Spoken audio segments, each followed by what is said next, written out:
usadas para, imagínense, ir a buscar el santo grial. Yo me imagino que Jesús se agarraría la cabeza y decía, ¿cómo salen todos los caballos a buscar? Pero van a buscar la copa, no entendieron nada. Y no entendieron nada. O sea, hice todo este mensaje y van a buscar la copa. Bueno, yo qué sé, ¿no? Es como en esa época. Entonces yo creo que en la medida en que seamos capaces de interpretar y trabajar ciencia y filosofía juntos, sí podemos construir una sociedad más libre, más humana y más al servicio del hombre, ¿no? Pero entonces, volvemos a lo mismo, y uno dice, bueno, pero ¿y usted por qué se hizo católico? ¿No? Como ya le digo, soy un científico humilde que se lo que hay de lo que usted quiere, ¿no? A lo largo del mundo. Entonces, si bien digo, vengo de una familia que mis padres los dos eran militantes de la cosa, de nación católica, de esa época tuvieron la enorme fortuna que a nosotros tres nos dejaron cada uno seguir su camino y que cada uno descubriera como pudiera su vida. Yo obviamente fui expuesto a los escados católicos, digamos, que son, bueno, las virtudes evangélicas, y luego mi fe se acrisoló en el trabajo con niños marginados en una obra que también tenían los escados católicos, donde, bueno, todo el mensaje de Jesús sobre la dignidad de la persona humana, la trascendencia de la vida, ¿no? La igualdad de las personas, que todas las personas valen, etc., se fue acrisolando. Entonces, en definitiva, lo digo por si, bueno, si esta es la primera vez que usted viene a nuestra iglesia, porque obviamente esta es la iglesia de los que cometemos errores, ¿no? Como decía Jesús, los gustos no precisan de iglesia, ya está, sean católicos o no. En realidad, uno depende de su cultura, ¿no? La sociedad humana, por eso es tan importante la cultura, porque uno solo, en una isla no sabría por dónde agarrar. O sea, nosotros agarramos lo que recibimos del Evangelio, nos afiliamos a algo pensando que ese es el camino, con todo respeto, que puede haber otro, pero por lo menos para mí es el mecanismo que nos guía en la vida y nos lleva hacia la felicidad. La búsqueda de la felicidad y la búsqueda del sentido de la vida son inseparables, creo, para un ser humano. Y entonces yo creo que el mensaje de Jesús, más allá de todos los líos dentro y fuera de la iglesia, ese mensaje de Jesús es un camino hacia la felicidad humana, y de ahí viene, digamos, de lo que es construir una comunidad cristiana, y ese mensaje, digo, trascendente de que la vida vale la pena, ¿no? Entonces, básicamente yo creo que ahí es donde nosotros entramos como cristianos, y donde con una posición filosófica, y lo que nosotros creemos nos lleva hacia un camino que nos lleva hacia la felicidad. Por lo tanto, digamos, la pregunta del sentido en la vida, ¿no? Es una pregunta que tiene mucho que ver con dar un mensaje, tener, digamos, una guía por donde transitar en la vida en la búsqueda de esa felicidad. Nosotros, obviamente, junto con el resto de la filosofía, y bueno, con lo que nosotros hacemos profesionalmente como científicos, el tema es trabajar hoy juntos, digamos, en lo que trata de hacer de esta sociedad una sociedad más humana. Seguimos con estas cosas, ¿no? Cuando uno ve el telescopio Hubble, acaba de descubrir algo en el centro de nuestra galaxia. Ya empezamos que eso debe ser Dios. Yo no creo que alguien vaya a mirar por un telescopio y vaya a ver a Dios.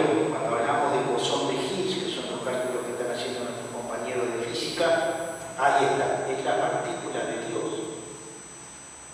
Como científico no le veo sentido a esa afirmación. No entiendo por qué tendría que Dios tener una partícula, lo mismo lo que hablaba Omar, muchas veces cómo se transmiten los conocimientos. A mí me toca como biólogo molecular, fue la transmisión, por ejemplo, de la teoría de la evolución, ¿no? Hecha por Darwin, su libro de origen de las especies, tiene unos 200 años. A Darwin se le achacó una cantidad de cosas que no dijo. Primero, en ese libro no se mete en un proceso evolutivo que nosotros tenemos como paradigma, nosotros en ciencia, no es exactamente esa teoría, sino en confusión con la genética, descubierta por un monje austríaco, como nombramos Omar. O sea, la genética moderna, nosotros nos basamos ahora, está basada en experimentos que hacía un monje austríaco en el claustro del monasterio. Aunque ustedes no lo puedan creer, ese es el padre fundador de la genética, y él no pensaba, digamos, de que esos descubrimientos fueran contrarios a tener una visión cristiana de la vida y de la historia, ¿no? Entonces, no creo en esas cosas que son, como les decía, mágicas, ¿no? Vamos a mirar por un telescopio y vamos a ver a Dios. Como tampoco no creo que sea una partícula, cada vez descubrimos más partículas. Hay una discusión de si la gravedad es una fuerza o no, bueno, etc. Pero creo que un poco lo que quería terminar diciendo es que esta falsa oposición nos lleva a estas cosas que son absolutamente ridículas, en la cual yo creo sinceramente que la filosofía no solo no ha muerto, me refiero no solo a la reflexión cristiana que nosotros vamos a hacer, la filosofía en su conjunto, el trabajo de los filósofos, no solo de ahí de haber muerto, sino que tiene mucho más. Lo que pasa es que los avances tecnológicos que tenemos nos han llevado a una sociedad de las cuales las últimas transformaciones, yo creo que la reflexión filosófica viene muy atrás, ¿no? Estamos pensando ahora qué hacemos con la inteligencia artificial, y los compañeros de filosofía tienen 3 cuerpos atrás de nosotros, ¿no? Pero me parece que este papel y esta visión de una ciencia más cercana al hombre,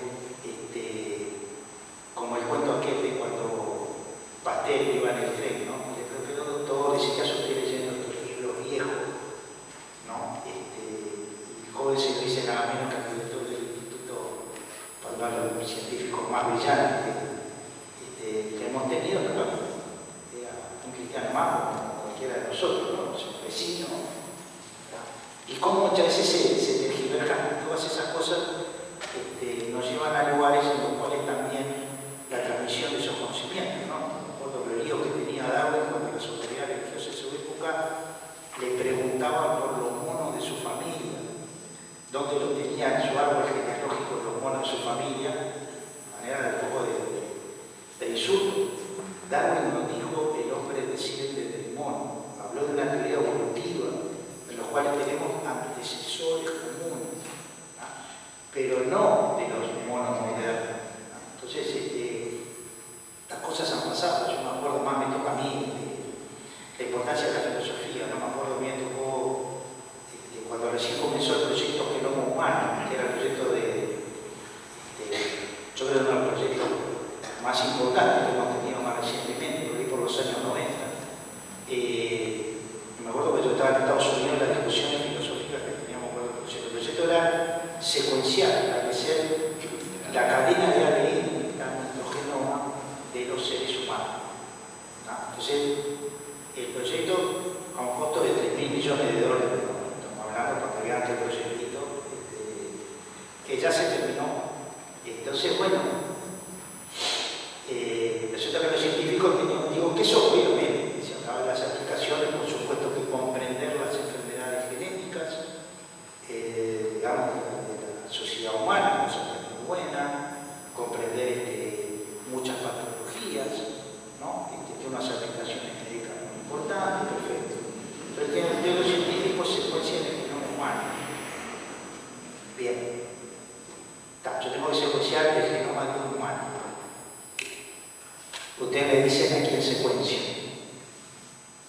Yo soy científico.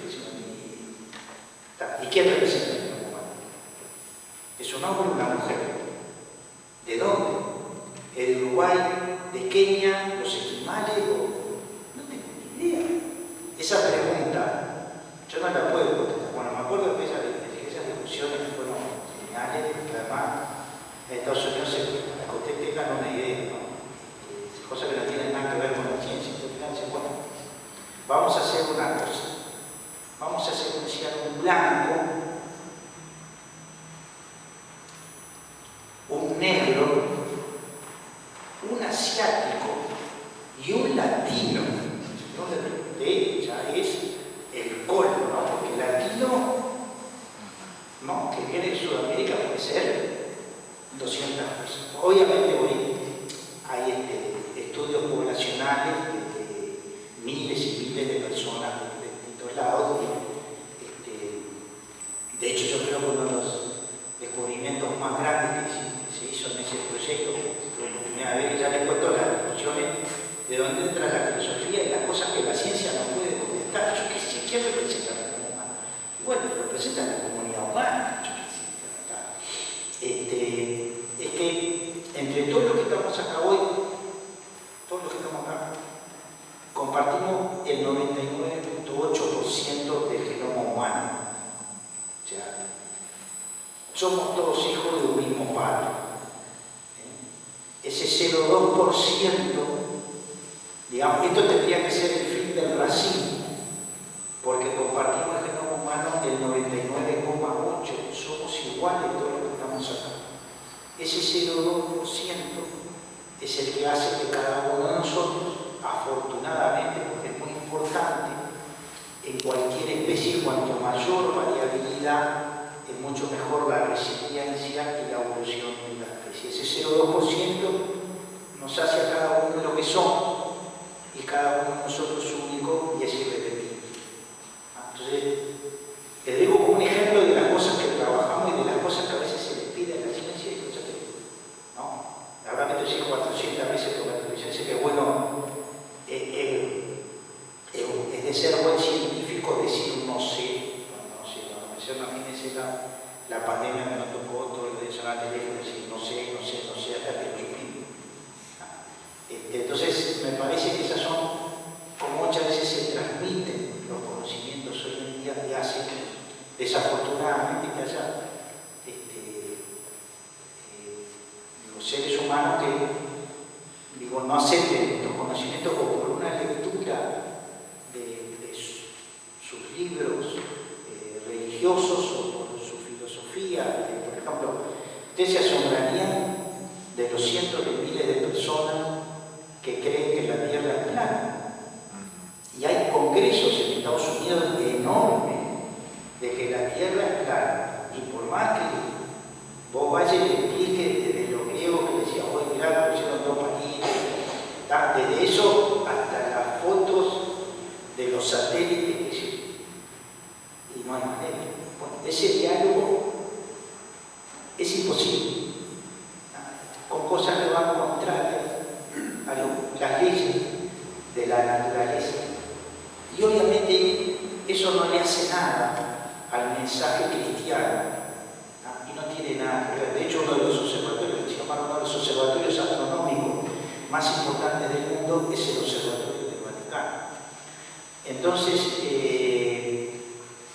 los movimientos antivacunas, que nosotros lo vivimos más de cerca, bueno, la vacunación se dio justamente, se llama vacunación porque fue el experimento hecho por Gehlen en los 1700, que mediante la observación ve que en aquel momento se ordeñaba a mano, y igual que en Uruguay, ¿no? En los viejos tiempos, y él veía que las personas que ordeñaban a mano tenían unas verrugas, y que no contraían viruela. Cuando venía una epidemia de viruela, a ellos no se afectaban por la viruela. Él hace tomar, bueno, hoy vamos todos presos, ¿no? Pero digo, toma esas pústulas de las personas que ordeñaban e inocula, inocula niños y los protege de la viruela. Por eso se llama vacunación, que nos vacunamos, y el la vaca, de la vacuna, que fue la primera que se hizo. Y creo que en este mundo, bueno, ya para cerrar, simplemente decir, bueno, es un gusto estar acá, y como cristianos, digo, vamos, no lo tenemos, vivimos las mismas zozobras que los seres humanos, no creemos en la magia, ¿no? Yo soy católico, entonces no voy a tener cáncer, eso es magia, no es la religión. Bueno, sufriremos, vamos a batallar en este universo, con eso, claro, y eso es oscuro, simplemente pensando que eso nos lleva hacia la felicidad, seguimos el mensaje evangélico que nos dejó Jesús de Nazaret. Así que bueno, voy a estar en mi comunidad, en mi parroquia, y bueno, contestaré dentro de lo posible, pues le diré, no sé, sobre las preguntas que ustedes tienen. Bueno, muchísimas gracias a vosotros.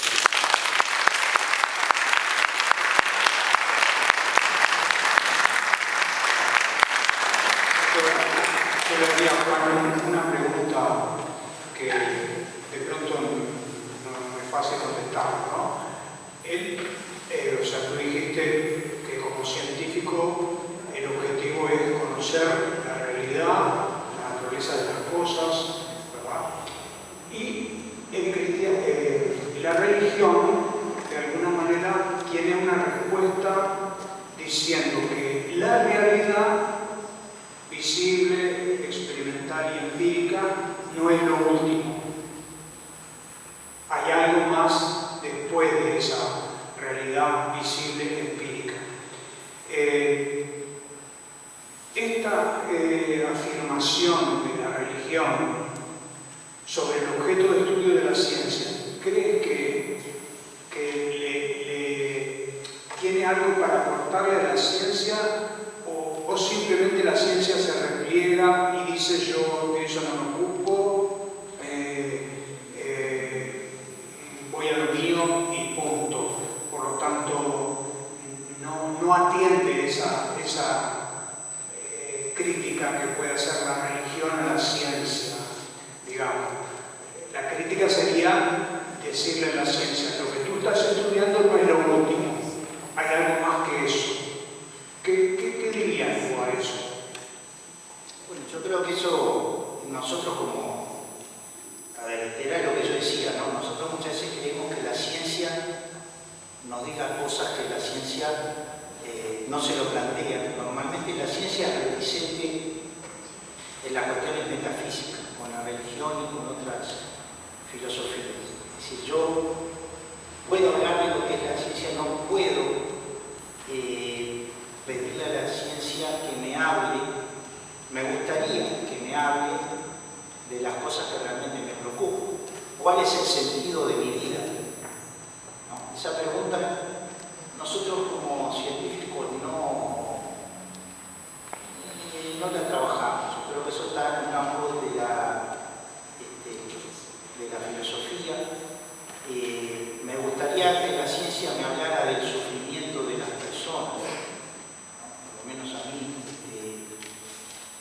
Y la ciencia describe el objeto de estudio, pero ¿cuál es el significado? Eso es algo que yo creo que es el componente que está llamado a proporcionar la filosofía y la religión, y, digamos, y nosotros como católicos. Es decir, no es un tema, digamos, de ciencia contra religión. Eso en algún tiempo yo creo que hoy, como yo le decía, tenemos colegas de todos los cuadros, de todos los pelos, y no se lo plantean, ¿no? Interesante. Sí, yo creo que en realidad ese es como yo le decía, como tampoco nos metemos, es decir, yo no puedo, las discusiones que tenemos desde la eutanasia, no sé, el aborto, todos esos temas, ¿no? Vos me preguntás a mí como biólogo molecular, desde que un óvulo es fecundado, existen unos mecanismos genéticos y bioquímicos que hay un continuo hasta que el niño nace, ¿no?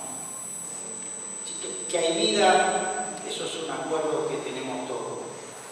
Pero hay una discusión en la conciencia de lo que es vida y lo que es persona. Yo no puedo establecer que hasta acá, sí, que persona es, hasta acá no es persona y de acá para allá es persona. Yo científicamente, en mi opinión obviamente personal, no lo puedo, para mí hay un continuo. Entonces, creo que igual a veces se le quiere pedir a la ciencia que diga, bueno, si no hasta acá, y bueno, ustedes ven en la comunidad médica las discusiones que hay, por ejemplo, con este tipo de temas. Entonces yo creo que hay un lugar para cada cosa y que hay una contribución. O sea, hay cosas que quizás estamos más de acuerdo, como por ejemplo no usar las técnicas de clonación humana que tenemos ahora con fines reproductivos, es decir, de crear clones de nosotros. Esta es la gran diferencia, lo cual que yo no lo haga no quiere decir que no haya científicos que lo puedan hacer. Me gustaría ver, ¿no? De ahí te campo la reflexión, me gustaría ver qué obtienen, ¿no? Un clon mío nacería 66 años después. Obviamente no va a tener la misma familia, mi padre ya no está, no va a ir a la escuela acá, yo en el comercio, no va a estar en los observatorios, no va a venir a Santa Bernardita, entonces no es la misma persona. Es imposible clonarme a mí porque la dimensión tiempo no me la puede clonar. Entonces tendrás a alguien que es igual a mí en las 3 dimensiones del espacio, pero siempre va a ser una persona distinta. Entonces, son temas complejos. Mi visión personal es que hay preguntas que se le hacen a la ciencia que yo creo que nosotros no solo no las respondemos, sino que muchas veces se trata de que las respondamos nosotros para tener un uso que va, así lo dicen los científicos, ya está. Igual eso es otro tema de si los científicos podemos tomar las decisiones morales en nombre de la sociedad uruguaya. ¿No? O sea, que si no hay problema. ¿No? Y ahí está todo ese lío que no terminamos de discernir. Yo creo que eso es más el mensaje del sentido de la vida que tiene, bueno, en nuestro caso, el mensaje evangélico de Jesús de Nazaret. Son las 7:20. ¿Alguna pregunta de los asistentes? Como para terminar y media, ¿alguna pregunta que quieran agregar los presentes? Sí, no entendí nada porque dijo buenas tardes, ¿no? Sí, adelante, sí. Yo quiero preguntar, Sí. porque en un momento dijiste que como científico mirabas el universo y que no era Dios, que ahí no estaba Dios, pero tú como científico y religioso sabés que eso es creado por Dios. A ver, en el mensaje evangélico, lo que nosotros, en opinión personal, yo trato de comprender los signos de los tiempos de lo que significa ese mensaje que tal cual Jesús se nos dejó. Yo no creo que el infierno, bueno, ahí está, el cardenal Sturman me va a comunicar, pero digo, a ver, yo no creo que el infierno sea un lugar, es decir, venimos de miles de años y obviamente tenemos tradiciones de miles de años, etc. El infierno no es un lugar, o sea, que sale fuego y hay alguien con un tridente, ¿no?, que te pincha, y dice, ay, vos que fuiste malo, como también, bueno, obviamente todos nuestros hermanos, nuestros padres fallecidos, yo creo que el cielo no es un lugar en el cual uno además sería bastante aburrido, ¿no? Estar de la eternidad sentado en una nube, tocando pagando la guía debe ser bastante ruido, ¿no? Si no, que probablemente el cielo y el infierno están entre nosotros, son condiciones, el infierno son muchas veces cosas que llevamos a los seres humanos a vivir en esta propia vida.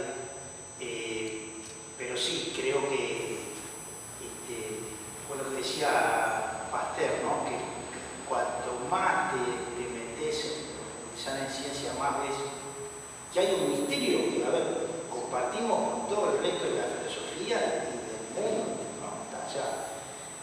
Obviamente, esta no es una charla para irse con certeza, ¿no? Digo, esta charla ya está, ya la tengo, yo qué sé, igual, pero uno, yo creo que va por ahí, me parece que lo trascendente, digo, si usted quiere, está en esta comunidad humana, la cual los católicos, como indica nuestro nombre, no católicos, viene de una palabra que significa universal. Nosotros somos responsables, no solo de los hermanos que son católicos, somos responsables de todos, de los protestantes, de los ateos, de los marxistas, de los budistas.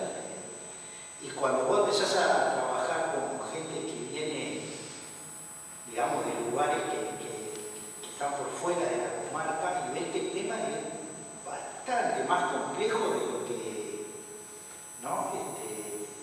A ver, tenés lo que yo decía, científicos musulmanes devotos que son excelentes gente, bueno, cosas que compartimos con ellos, cosas que no, pero no por eso les puedo asegurar que son excelentes científicos.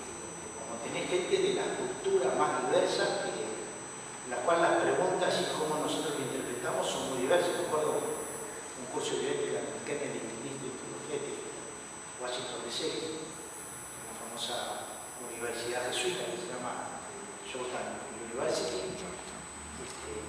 Curso más de gente, por ejemplo, colegas que son africanos, ¿no? Entonces uno le habla, bueno, de la importancia de la persona, del discernimiento personal, de respetar la autonomía de la persona humana, de sus decisiones, y ellos te quedan mirando. Porque, a ver, ellos vienen de una sociedad en la cual el yo no es el yo y la tribu es lo mismo. Entonces, tendrán su interpretación, ¿no? De lo que vos decís, de lo trascendente. Yo no creo que lo que me gusta a mí separar es la magia del mensaje del Evangelio, ¿no? O sea, yo creo que en ese misterio, ¿no? Como decían los evangelios, a Dios nadie lo ha visto nunca. Nosotros nos guiamos por un mensaje de un hermano al cual nosotros seguimos porque creemos que la felicidad está por ahí, ¿verdad? Yo la digo, pero no creo que lo que quería decir es que no es ese mundo que se nos presenta mágico, que yo voy a mirar por un telescopio y voy a ver a Dios. Bueno, si este universo es la hora que es el agujero negro, y que hay dentro del agujero negro, y que salimos para otro universo, y yo creo que queda mucho más. Yo tengo ese sentido trascendente que es lo menos, a ver, pero bueno, esa es la opinión personal, pero no lo mire por un lugar que vos digas, esto es así, yo no digo que uno vaya a ver, vea a Dios, pero las cosas están tan perfectas hechas que es indudable que fue obra de Dios, porque el universo no solo está hecho, está mantenido, todo está mantenido en el ser. Entonces eso el ser humano... Bueno, yo creo que ahí lo que la ciencia... algo más grande, algo más... Lo que la ciencia te ayuda, que yo creo que es una contribución importante, es a despegar las cosas que no son Dios, que son mágicas. El hombre anterior veía una tormenta y no entendía por qué esas cosas ocurrían. Sonaban truenos y deben ser de Dios. A la medida que nosotros vamos evolucionando como comunidad humana, vamos descubriendo otras cosas. Pero evidentemente sí, hay compañeros, yo diría muchos compañeros que tengo que son agnósticos, o sea, no en realidad simplemente no se hacen esta pregunta, yo ni me lo planteo, y bueno, y ahí sí lo bien, yo qué sé. Uno, quizás somos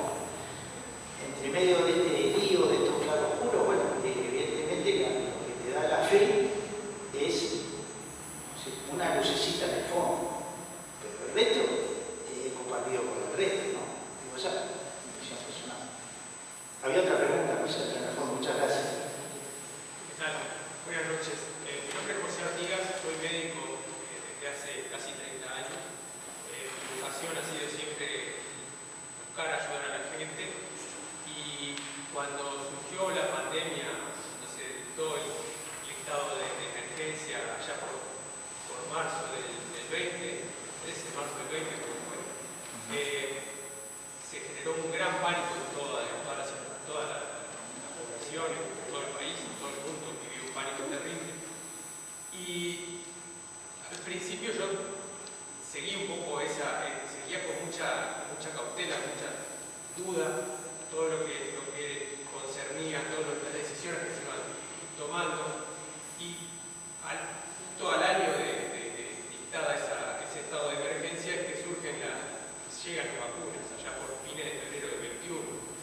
Y recuerdo que usted, en charlas que dio en la televisión, dijo algo así como que eran los medicamentos más seguros que existían. Habló de un 95% de efectividad, dijo que eran medicamentos que habían pasado de la fase 2 a la fase 3, es decir, que ya estaban probando su seguridad, ¿verdad? Me llamó la atención, me generaba cierto escepticismo y progresivamente fuimos viendo, tanto yo como otros colegas, que iban apareciendo ciertos efectos adversos en la población, que no puedo decir al día de hoy que hayan sido producto de la vacuna, pero la gran variable, tanto acá en nuestro país como a nivel mundial, ha sido la vacuna. Se ha llegado a hablar de hasta un 15-20% de mortalidad excesiva. En el primer trimestre de 2022 hubo un 40% de exceso de muertes en el país, 3.000 fallecidos, que se los atribuye a enfermedades respiratorias o inclasificadas. Y esa progresión o ese aumento de la mortalidad ha seguido al día de hoy presente. Mi pregunta es, usted como científico y en busca como bien dijo, como busca la ciencia sacarnos de la ignorancia, primero que nada, si está al tanto de esa situación y segundo, qué se está haciendo por parte de la comunidad científica al respecto, porque en lo que atañe a la comunidad médica en sí, pareciera que esa situación no se está dando, no se comenta quiero decir, a nivel de la prensa médica, se publica aumento de mortalidad misteriosa y queda por eso. No sé, me llama la atención que no haya una voz, no sé si de alarma, pero que se le advierta a la población lo que está sucediendo. Muchas gracias. Sí, a ver, ese susto que vos decís nos lo pegamos nosotros mismos, los científicos, porque en realidad nosotros como comunidad de virólogos estábamos esperando la emergencia de una pandemia, pero nada que ver con lo que realmente ocurrió. De hecho, estábamos esperando una pandemia de gripe en el sureste asiático por las condiciones que se dan en esa zona en la cual tenés que imaginarte los mercados que hoy afortunadamente, bueno, nosotros no tenemos, en el cual convive lo muerto y lo vivo de las especies domésticas y las salvajes. Entonces eso es algo preferido. En la vacuna ya se venía trabajando, incluso había gente que tenía ya larga experiencia, no solo en las vacunas que se usaron, sino otras que no se usaron mayoritariamente. Por ejemplo, los colegas de los institutos rusos ya tenían vectores hechos que ya estaban probados, su inocuidad, etc. Lo que tenemos que pensar es que usamos lo que teníamos y los riesgos del costo-beneficio, si no se hubiera vacunado, hubieran sido mayores. Por supuesto, la muerte de cualquier uruguayo en esa pandemia es algo muy triste y obviamente a nadie, ninguno de nosotros le gusta perder un paciente. Las vacunas sí pasaron los controles que tenían que pasar.